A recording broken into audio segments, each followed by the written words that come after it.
Welcome back to What Was That Explained, the podcast where we break down fascinating stories from science, tech, history, and beyond. I'm Zero Execute, and today we're talking about something that sounds straight out of science fiction, a real-life laser weapon used by the United States Navy. Now, a newly released photo shown by the Navy testing the Helios laser system aboard a warship, successfully taking down a drone. This could change modern warfare forever. So what was that? Let's break it down. Now, Helios stands for High Energy Laser with Integrated Optical Dazzler and Surveillance. In simple terms, it's a high-powered laser designed to destroy drones, disable enemy sensors, and even take down incoming missiles. The system was developed by Lockheed Martin and operates at 60 kilowatts of power, strong enough to burn through metal.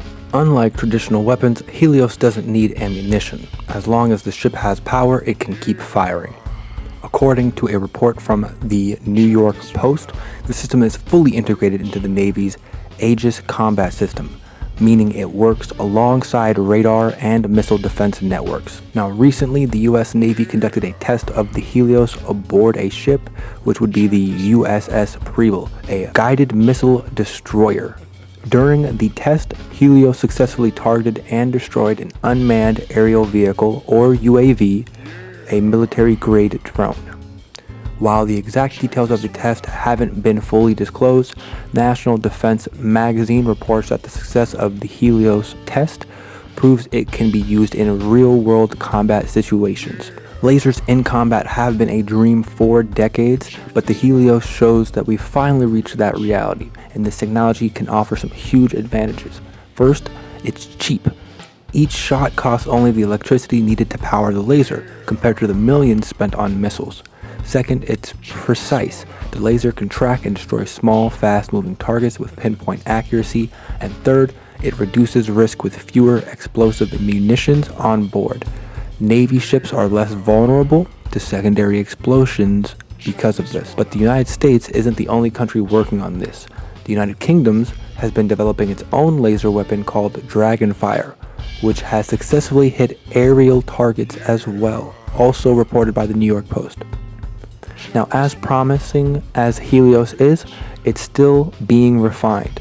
The Navy plans to continue testing and upgrading the system, and we might see more powerful versions deployed in the coming years. Some experts believe laser weapons will become standard on warships, changing how naval battles are fought. Instead of firing missiles, future ships could rely more on direct energy weapons, cutting costs and increasing efficiency. Are we entering an era of Star Wars-style naval battles? Maybe not yet, but the foundation is definitely being built. Now, today we're exploring the life of Jordan Hudson, the 24-year-old girlfriend of renowned football coach Bill Belichick. Their relationship has garnered significant media attention recently, not only due to their 48-year age difference, but also because of Hudson's intriguing background and the couple's public appearances. Now, Jordan Hudson hails from Maine and is the daughter of fishermen. She's described herself as an eclectic and eccentric entrepreneur and a philosopher. In 2021, she began an NCAA collegiate champion as a cheerleader. And Hudson is also an avid bird watcher, as noted on her Instagram profile. Now, in November of 2019, Hudson graduated from the New England Hair Academy while still in high school. Balancing her academics with cosmetology studies, she continued her education at Bridgewater State University, where she was an active cheerleader. Now, according to reports, Hudson and Belichick first met in February of 2021 on a flight from the Boston area to Florida. Seated next to each other, they struck up a conversation, and Belichick even signed one of Hudson's textbooks, Deductive Logic, with the note, "Thanks for giving me a course on logic." Their relationship became public in June of 2024, and they made their red carpet debut in December of 2024 at a gala for the American Museum of Natural History in New York City, as reported by People magazine. The couple has been spotted together at various events, often drawing media attention due to their significant age difference. At the 14th annual NFL Honors in New Orleans, rapper Snoop Dogg made a joke about their age gap, referencing how Hudson wasn't born when Belichick began his coaching career. Hudson appeared visibly shocked, while Belichick laughed softly. Despite public scrutiny, Hudson has expressed gratitude for Belichick's support. She hosted a dinner for victims of a New Year's Day terror attack in New Orleans, where she acknowledged Belichick's silent and understanding support during her moments of grief. On social media, Hudson has shared glimpses into their relationship, including a romantic gesture where Belichick gifted her a bouquet of red roses. She expressed admiration for Belichick, noting that behind his stern facade lies a caring individual. Hudson's Instagram profile also highlights her diverse interests, from entrepreneurship to philosophy, painting a picture of a multifaceted individual. Now, in conclusion, Jordan Hudson's relationship with Bill Belichick offers a fascinating glimpse into the personal lives of public figures. Beyond the headlines, Hudson emerges as a dynamic individual with her own achievements and interests. Today, we're delving into a significant development within the United States intelligence community. The recent buyout offers extended to the entire workforce of the Central Intelligence Agency, the CIA, and we'll explore the motivations behind this move and discuss the potential implications for national security. Now, in early February of 2025, the CIA, under the leadership of Director John Ratcliffe, offered buyouts to its entire workforce. This was reported by CNN. This initiative aligns with President Trump's broader strategy to downsize federal agencies and streamline government operations. The buyout package includes approximately 8 months of pay and benefits for employees who choose to resign voluntarily. This was reported by The Guardian. Now, the administration's stated goal is to align the CIA's workforce with current national security priorities, such as countering drug cartels and addressing challenges posed by China, reported by The Guardian. Director Ratcliffe emphasized that this move aims to infuse the agency with renewed energy and ensure responsiveness to these evolving priorities, reported by CNN. However, this sweeping buyout offer has raised several concerns. Loss of experienced personnel is one of those concerns. Critics argue that encouraging mass resignations could lead to a significant loss of experienced intelligence officers, potentially creating gaps in expertise and institutional knowledge. Politicization of intelligence is another criticism. Now, there are fears that this move could be perceived as an attempt to reshape the agency with personnel more aligned with the current administration's views, thereby compromising the CIA's political neutrality. And then operational disruptions is another concern. The sudden departure of a substantial number of employees could disrupt ongoing operations and hinder the agency's ability to effectively gather and analyze intelligence. And then legal and union responses to these buyout offers. Now, union representatives of federal employees have raised legal concerns, questioning the administration's authority to implement such sweeping measures without congressional approval. A federal judge has temporarily paused the buyout deadline to allow for further legal review. Now, this has been reported by The Guardian. And there are potential national security implications of this initiative, and they do seem to be significant by some critics' concerns. Now, a diminished and potentially demoralized workforce could impair the CIA's capacity to address critical threats from terrorism to geopolitical adversaries. The loss of seasoned professionals may also affect the agency's ability to mentor new recruits and maintain high operational standards. Now, in conclusion, the CIA's recent buyout offers represent a pivotal moment for the agency and raise important questions about the balance between governmental restructuring and maintaining robust national security. As this situation unfolds, it will be crucial to monitor how these changes impact the effectiveness and integrity of one of the nation's key intelligence institutions. Today, we explore the controversy surrounding celebrity chef Gino D'Acampo.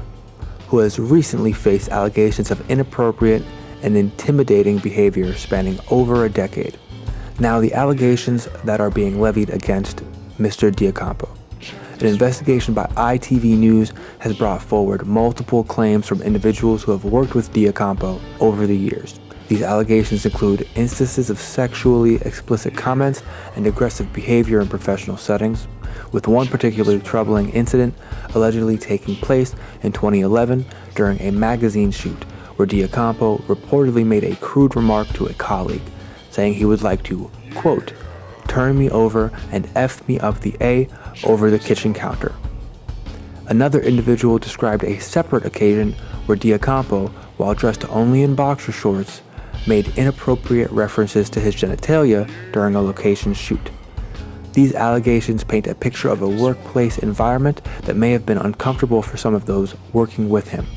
The investigation has led to broader discussions about the culture in the entertainment industry and the extent to which individuals in positions of power are held accountable for their actions. Now, in response to these allegations, Gino Diocampo has strongly denied any wrongdoing. He has described the claims as deeply upsetting and inconsistent with his character. According to Diocampo, he was unaware of any complaints before these reports surfaced, and he has maintained that his professional relationships have always been positive. Diocampo has enjoyed a long and successful career, appearing on numerous cooking shows and reality television programs. Given his public persona as a charismatic and humorous chef, these allegations have sparked divided reactions among fans and industry professionals alike. Some have expressed shock and disappointment, while others remain skeptical, calling for further investigation before making judgments. The production companies behind Diocampo's shows, including Objective Media Group and Studio Ramsey, have publicly addressed the situation. They have reaffirmed their commitment to providing a safe and respectful working environment, with both companies having stated that any allegations brought to their attention are taken seriously and are thoroughly investigated. ITV, the network that airs many of Diocampo's programs, have also released a statement.